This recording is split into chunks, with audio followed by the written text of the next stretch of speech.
Welcome back to the show, everybody. We hope that you found our show because your algorithm put it right in front of you. Because you were scrolling through stuff. Yeah. And you found us. So maybe we should talk about scrolling, or doom scrolling as it's been called lately. Except in our case, it's not doom scrolling if we're It's not in doom it. scrolling. Yeah. No. Is all scrolling doom scrolling? Or is doom scrolling something specific? I mean, I feel like doom scrolling is specific in the sense that you lose a sense of time and space, you know, like it's teleported you away and you lose yourself and you come back, you're like, well, where in the world did those 2 hours go? Or maybe in a bad way, because you're down a rabbit hole that isn't good for you. Maybe that's where the doom part comes. I don't know. I'm gonna, as we're talking here, I'm going to Google doom scrolling. I think you when should. When a person actively seeks out, you're saddening or negative material to read or scroll through on social media. So the doom part is different than scrolling. So maybe you've talked about closing loops. So there's doom scrolling. There's this idea of just sort of scrolling and losing time, and then maybe need to close loops, addiction. Yeah. There could be all those kinds of things in there. But yeah, the doom scrolling, I was wondering as we went on air, did a lot of that start during like the pandemic, the doom part of it, somehow being addicted to like negative content? That's not something or the elections? Or the elections. Before that? I mean, we're, Dana and I, I feel like so dumb saying this, but like we're from the United States. For those of you, we do have listeners that are not from the United States. That's true. Who couldn't figure out from our sexy North American U.S., because I'm going to take Canada out because I don't say, well, actually I do. My Midwest, slightly Canadian accent does come out sometimes when I say the word salad. And my wife's like, what did you just say? Salad? Okay. Or my relatives that would say boat and about instead of about. Oh, yeah. You know. Yeah, it doesn't take me too long to get that right back. I just have to visit. I have to be in Canada for like 7.3 days, and then it comes back to me. But I need to be there for that long in order for the only thing that comes out for me is sorry and toque. I can't get over calling you in the US, you guys call these beanies, but in Canada they're called toques, and it doesn't matter. And I'm in an ice rink a lot because my daughter plays hockey, and so I'm like, oh, that's a nice toque, like, or whatever, like, oh, that, they'll know the person with the toque, and people look at me like, what are you saying? Like, that's something I can't. Tons, love you, tons, totally, tons, TONNES, tons. Yeah.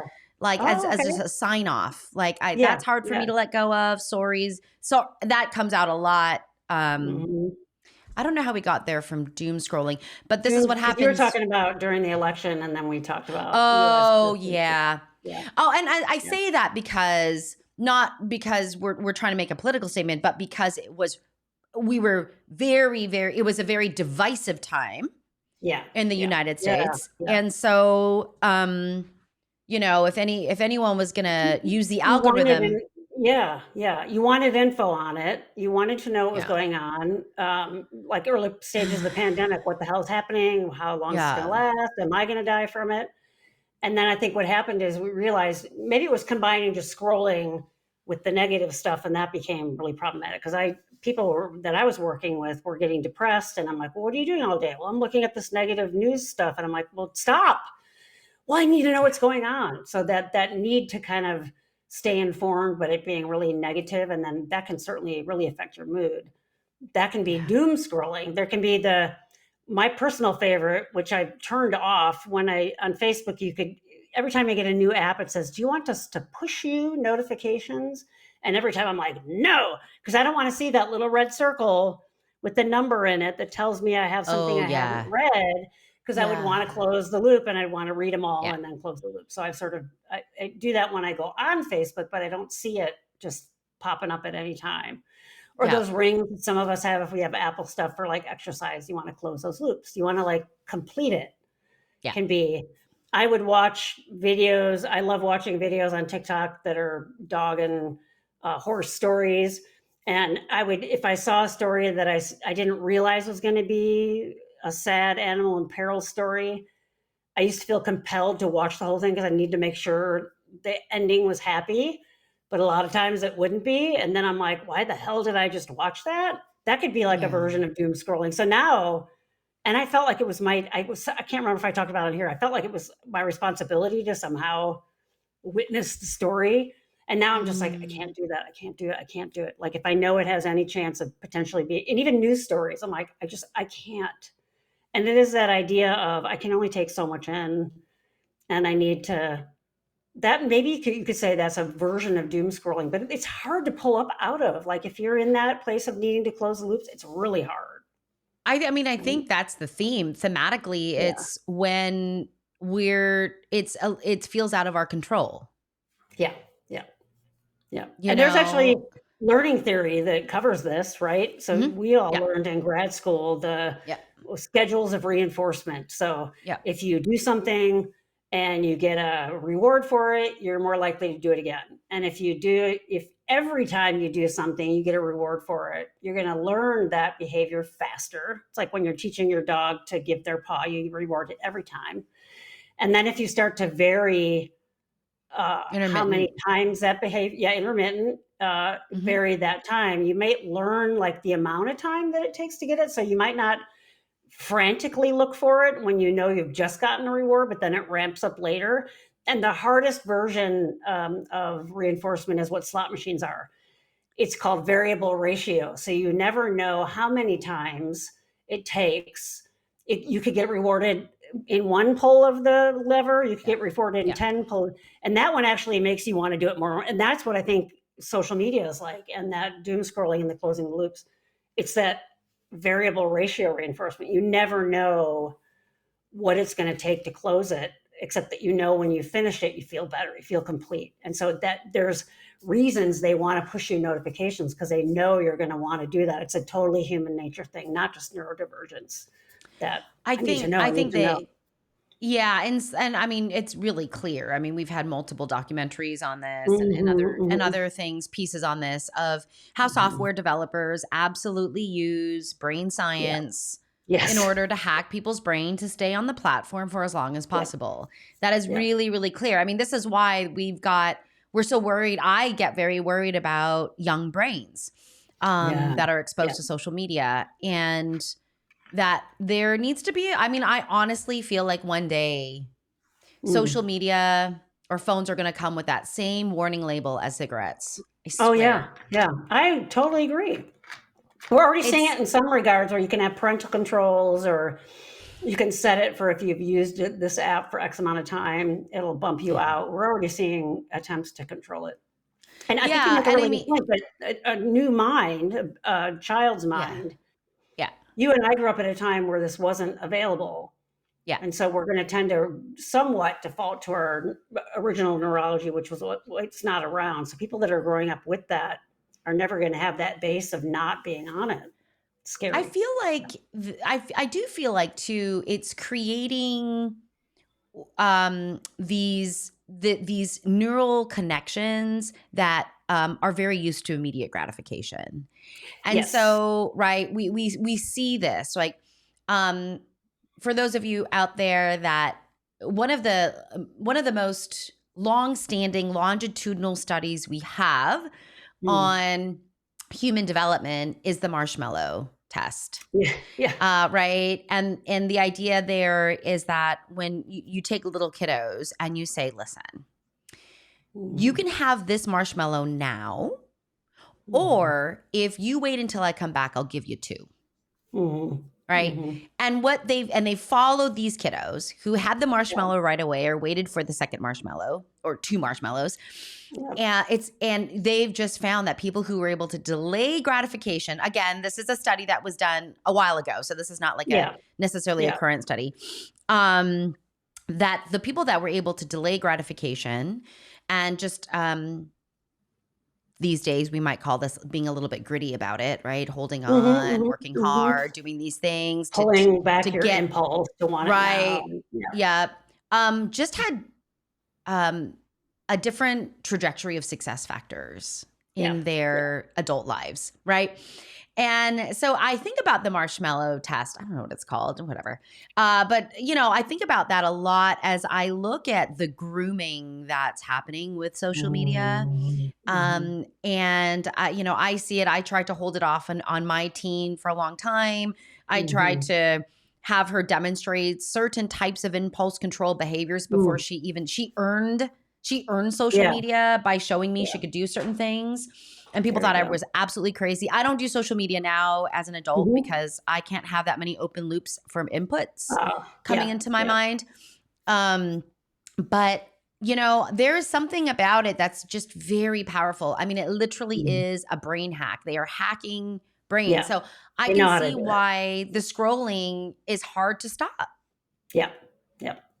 Especially if it's something that's pleasing. I mean, I think I've talked about it on here before about, there's a reason a lot of groups of people here in the US want to ban TikTok. And it's people that are in positions of higher up in the government because they know we can get access to information in ways that we couldn't before. That's the reality of it. Because the algorithm is so good, right? If you like something, it will automatically start feeding you things that you like. So for me, if I see a video on politics or whatever that I'm interested in, I never hit like. I mean, probably just spending more time on there, it starts to learn it.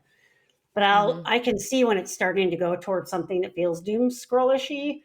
And then I'll just hit like on every single dog video I see, even if I don't like the dog. And then I can, it returns, it goes, but so it's sort of fun to try to manipulate it.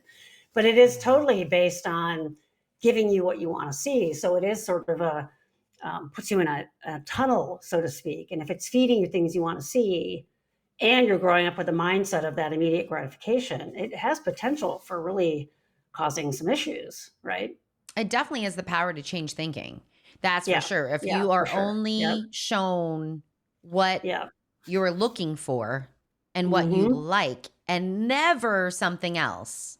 Yeah, that's that confirmation bias that we've talked about. Then you start to think that your way of thinking is right because that's all you're seeing. Yeah. It's so how do you pull up out of that feeling and to not have to close the loops and so on? It's it can be sort of that felt sense like I need to do it.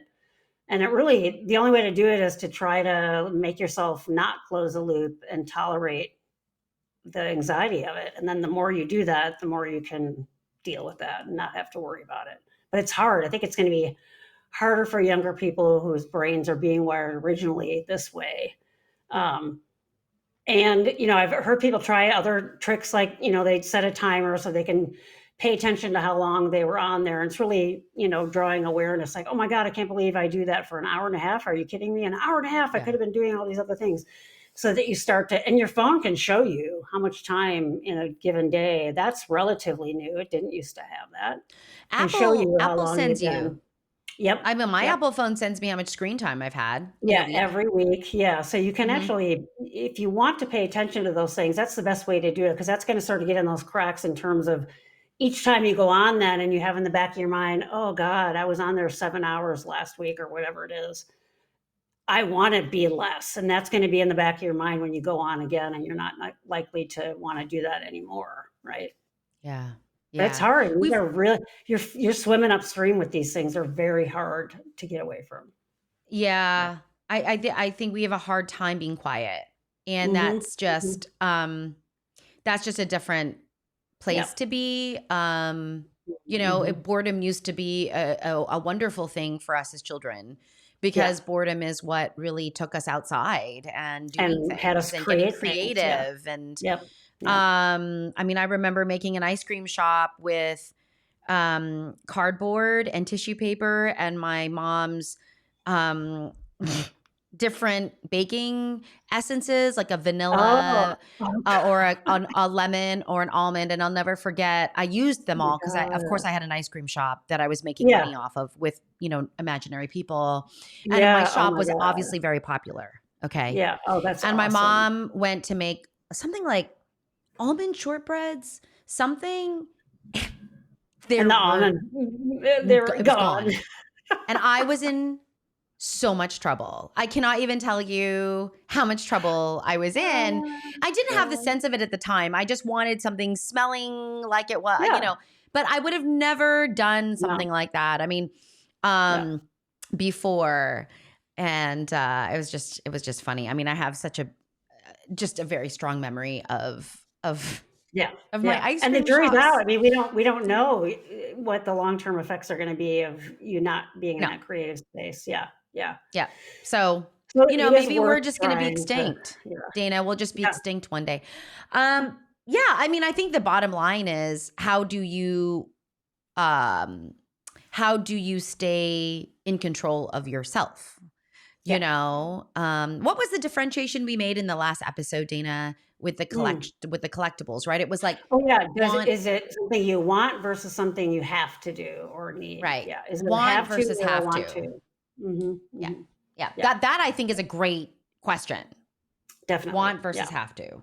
Yeah. Okay. Yeah. I'm writing it down because that's a good one.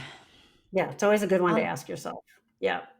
Well, on that It's a good note. Yeah. But we really want you to want to watch our podcasts. Our podcasts are an exception to the rule, as all rules have exceptions.